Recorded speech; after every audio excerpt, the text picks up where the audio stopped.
acoustic guitar blend with the gentle sound of the waves crashing against the shore.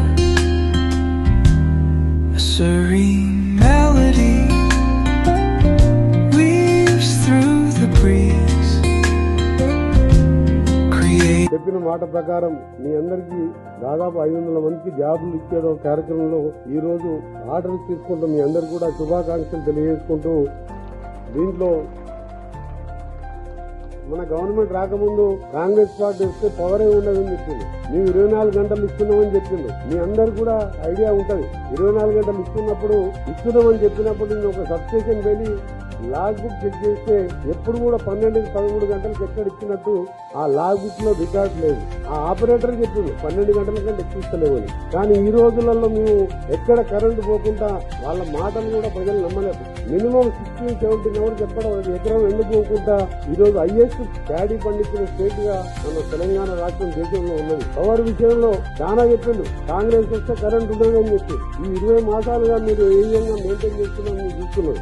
Power పోకుండా ఇబ్బంది లేకుండా ఆర్థికంగా ఇబ్బంది ఉన్నా సరే పవర్ ని మెయింటైన్ చేసుకుంటూ ముందుకు పోతున్నాం. తప్పకుండా ఏ స్టేట్ అయినా సరే డెవలప్ కావాలన్నా, ప్రజలకు మంచి సేవలు అందియాలన్నా ఉద్యోగుల చేతుల్లో ఉంటది. కాబట్టి మా ప్రభుత్వం నిర్ణయాలు తీసుకుని క్యాబినెట్ లో ఖాళీలన్నీ భర్తీ చేసుకుంటూ 60,000 ఉద్యోగాలు ఫిలప్ చేయడం జరిగింది. కొందరు మాట్లాడతారు ప్రతిపక్షాలు, మేమంతా రెడీ చేసినాం, మీరు వచ్చి ఆర్డర్లు ఇస్తున్నారు అంటే ఆర్డర్లు ఇచ్చినప్పుడు మేము ప్రతిపక్షంగా ఉండి ఇవ్వద్దని కోర్టులో ఎన్నో సమస్యలు ఉంటాయి. మీరు అడ్వకేట్ కూడా పెట్టకపోతే మా ముఖ్యమంత్రి గారు మా మంత్రివర్గం కూర్చొని కోర్టులో ఒక్కొక్కటి సాల్వ్ చేస్తూ 60,000 ఉద్యోగాలు ఫిలప్ చేసి అందరూ కూడా ఇవాళ జాబ్ చేస్తున్నారు. అందుకని మీ అందరూ కూడా మరొకసారి బెస్ట్ విషయం తెలియజేసుకుంటూ, మా డిప్యూటీ సీఎం గారు, మేము మా మంత్రులం, ఎమ్మెల్యేలం, మా కలెక్టర్ గారు, సబ్ కలెక్టర్ గారు అందరికీ కూడా దీనికి కష్టపడ్డ ప్రాజెక్టు కోసం కష్టపడ్డ వాళ్ళందరికీ కూడా మరొకసారి స్టేట్ గవర్నమెంట్ తరఫున, జిల్లా మినిస్టర్ గా నా తరఫున మీ అందరికీ కూడా థ్యాంక్స్ తెలియజేసుకుంటూ సెలవు తీసుకుంటాం. Thank you very much.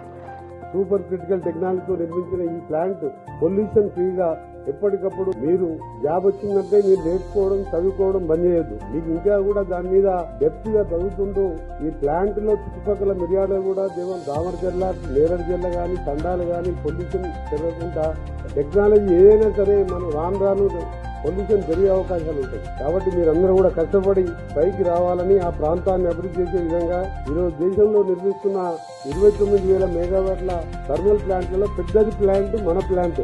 దీంతోని చెప్పిన మాట ప్రకారం ఈ 20 months లోనే మా డిప్యూటీ సీఎం గారు దాదాపు 7-8 times మేము, ఉత్తమ్ కుమార్ రెడ్డి గారు, మా ఎమ్మెల్యే గారు, ఎమ్మెల్సీ గారు, మా కలెక్టర్ గారు మేమందరం ఎప్పటికప్పుడు పర్సూ చేస్తూ చాలా వరకు క్లియరెన్స్ లేకుండే, వర్క్ స్లోగా ఉండే. కానీ ఇప్పటికే 2 యూనిట్లు ప్రారంభించి జనవరి లోపు మొత్తం యూనిట్లు కూడా కంప్లీట్ చేసి ప్రొడక్షన్ తీసుకొచ్చే విధంగా 20 నెలల్లోనే మా ప్రభుత్వం, కాంగ్రెస్ ప్రభుత్వం కష్టపడ్డదంటే మీరు అర్థం చేసుకోవాలి. ఎంత ఫాలో అప్ చేస్తుంది. ఇంకా లేకపోతే ఇంకా 3 సంవత్సరాలు పడుతుండే, కాస్ట్ పెరుగుతుండే. ఒరిజినల్ కాస్ట్ 29,000 కోట్లు అయితే ఇలా దాదాపు 40,000 కోట్లు దాటే అవకాశాలు ఉన్నాయి. అందుకనే మా డిప్యూటీ సీఎం గారు మేము క్యాబినెట్ లో మాట్లాడినప్పుడు ఎంత త్వరగా అయితే అంత త్వరగా పూర్తి చేయాలి. డిలే అయితే ఉంటే కాస్ట్ పెరుగుతుంటది. కాబట్టి జనవరి వరకు మిగిలిన 3 యూనిట్లు కూడా కంప్లీట్ చేయబోతున్నాం. దాంతో పాటు దానికి సంబంధించిన రైల్ కనెక్ట్ అయిపోయింది. రోడ్ కనెక్షన్ సంబంధించి కూడా ఫండ్స్ ఇచ్చినట్టయితే ఆ రోడ్ ఎందుకంటే యాజ్ తీసుకొచ్చుకోవాలంటే రోడ్ కూడా టెండర్స్ కూడా పిలవడం జరిగింది.